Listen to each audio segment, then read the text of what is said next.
Hi friends, welcome to my channel. జై భీమ్కు Oscar miss అయింది. జై భీమ్ సూర్య నటించి నిర్మించిన ఈ సినిమా సామాన్య ప్రేక్షకులను విపరీతంగా ఆకట్టుకుంది. ఇక విమర్శకులకు ప్రశంసలతో సైతం అందుకుంది. సూర్య అభిమానులను అయితే మెస్మరైజ్ చేసింది. పైగా ఇప్పటికీ ఈ సినిమా ఆస్కార్ బరిలో నిలిచిన సంగతి తెలిసిందే. అయితే ప్రతిష్టాపక ఆస్కార్ పురస్కారాల సంబరం ప్రారంభమైంది. మార్చి 27న ఆస్కార్ అవార్డులు ప్రదానోత్సవం జరుగుతుంది. ఈసారి భారత్ తరపున ఉత్తమ డాక్యుమెంటరీ చిత్రంగా రైటింగ్ విత్ ఫైర్ చిత్రం నామినేట్ అయింది. అయితే ఉత్తమ విదేశీ చిత్రం విభాగం తుది జాబితాలో స్క్రీనింగ్ షాట్స్ అయిన జై భీమ్ మరొకరు సినిమాలకు చోటు దక్కలేదు. మొత్తానికి ఈ జై భీమ్ సినిమాకు ఆస్కార్ మిస్ అయింది. కాకపోతే ఇటీవల ఆస్కార్ అధికారిక యూట్యూబ్ ఛానల్లో సీన్ ఎట్ ది అకాడమీ పేరుతో ఈ సినిమాలోని ఓ సన్నివేశాన్ని ఓ వీడియో రూపంలో పోస్ట్ చేశారు.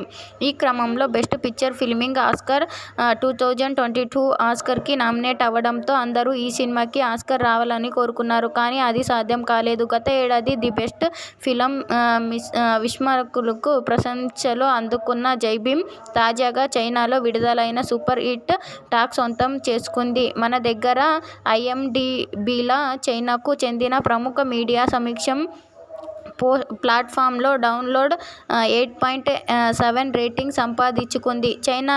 చైనా చరిత్రలో ఓ తల్లి జపాన్లో జరిగిన తన కూతురి హత్యపై న్యాయ పోరాటం చేయడం జై భీమ్ కథని పోలి ఉండటంతో అక్కడి ప్రేక్షకులకి ఈ చిత్రం బాగా కనెక్ట్ అయినట్టున్నారు. ప్రముఖ న్యాయవాది జస్టిస్ చంద్రు కథ ఆధారంగా ఈ సినిమాను డైరెక్టర్ జ్ఞాన్పాల్ తెరకెక్కించాడు. దేశవ్యాప్తంగా అభిమానులను విశేషంగా ఆకట్టుకుంది ఈ చిత్రం. ఈ వీడియో కనుక మీకు నచ్చినట్టయితే లైక్ చేయండి, షేర్ చేయండి. అలాగే ఇలాంటి మరెన్నో అప్డేట్ కోసం నా ఛానల్ని సబ్స్క్రైబ్ చేయడం మర్చిపోకండి. Thank you for watching.